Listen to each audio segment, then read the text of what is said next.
j'espère que vous allez bien. Donc aujourd'hui je souhaite parler d'un sujet qui me tient à cœur, comme tous les sujets que j'aborde de toute manière. Je trouve que dans la société dans laquelle on vit, dans cette société moderne, les personnes n'intègrent pas forcément la totalité de leur être. Qu'est-ce que je veux dire par là? C'est que la plupart des personnes s'identifient la plupart du temps uniquement à leur corps physique, alors qu'elles sont un esprit. C'est-à-dire que moi, là, vous me voyez, je suis animée, donc j'ai un esprit. Elles pensent inconsciemment qu'elles sont leur corps avec un esprit, alors qu'en fait c'est l'inverse. Nous sommes des esprits qui avons doté d'un corps physique. Voilà, donc nous sommes dans un premier temps, nous sommes cet esprit-là, mais qui, dans cette expérience terrestre, a besoin de ce véhicule justement pour expérimenter. Et ça, on le voit dans la vie de tous les jours, à partir de situations banales, entre guillemets.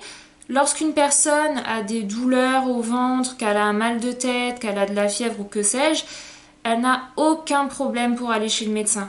Aucun problème pour aller chez le médecin. Cependant, dès qu'elle a un souci, par exemple une petite déprime passagère, ou qu'elle se pose énormément de questions, qu'elle n'arrive pas à être en paix avec elle-même, euh, qu'elle a ce tourbillon, ce brouillard à l'intérieur d'elle, dans son mental, qu'elle est prise par ses émotions, à ce moment-là, il y a énormément de personnes qui font un déni, qui sont vraiment dans le déni d'elles-mêmes, et qui, en fait, dès que, par exemple, vous allez leur proposer les inviter à éventuellement voir un psy ou un thérapeute, vont se braquer et dire non mais attends, moi je suis pas fou, je suis pas folle, qu'est-ce que tu veux dire par là, etc.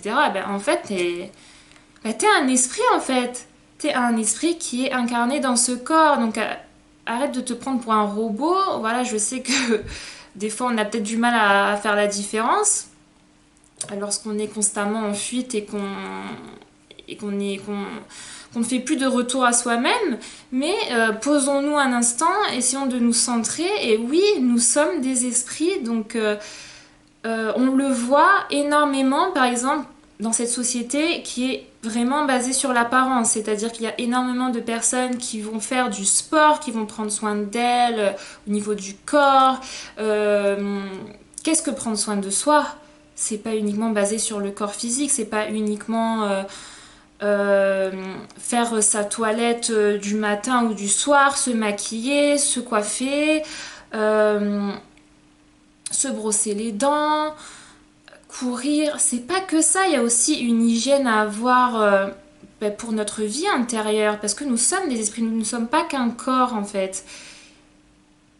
Et ça, on le voit énormément, par exemple, je sais pas, à la télé ou dans les réseaux sociaux ou dans les téléréalités, etc. C'est vraiment que le corps fixe, c'est vraiment j'apparais sur mon meilleur jour, et en fait tout ce qu'il y a à l'intérieur, de toute manière, vu qu'on ne le voit pas, eh ben, on s'en fout. Mais c'est tout l'inverse, c'est-à-dire que tout ce qu'il y a à l'intérieur de nous, nos pensées, nos émotions, mais ça va avoir un impact en fait sur notre apparence et sur la vie en fait, sur ce qui apparaît à l'extérieur de nous, ce qu'on crée à l'extérieur de nous, parce que l'extérieur est en fait une projection parfaite de notre vie intérieure. Donc voilà, beaucoup de personnes ont une hygiène de vie sur l'apparence, basée sur le corps physique, mais n'ont aucune hygiène de vie, par exemple, sur tout ce qui est retour à soi, introspection, etc. Et c'est très très important. Prenons conscience que nous sommes des esprits avant tout, et je vais même aller plus loin. Pour moi, nous sommes des êtres spirituels qui avons une expérience sur Terre. Voilà, donc je te remercie d'avoir regardé cette vidéo. N'hésite pas à me joindre sur mon compte Instagram où je poste régulièrement des publications, les éléments, et n'hésite pas, si tu le souhaites, à prendre rendez-vous avec moi pour un soin à distance ou un accompagnement en conscience. Passe une belle journée, gros bisous.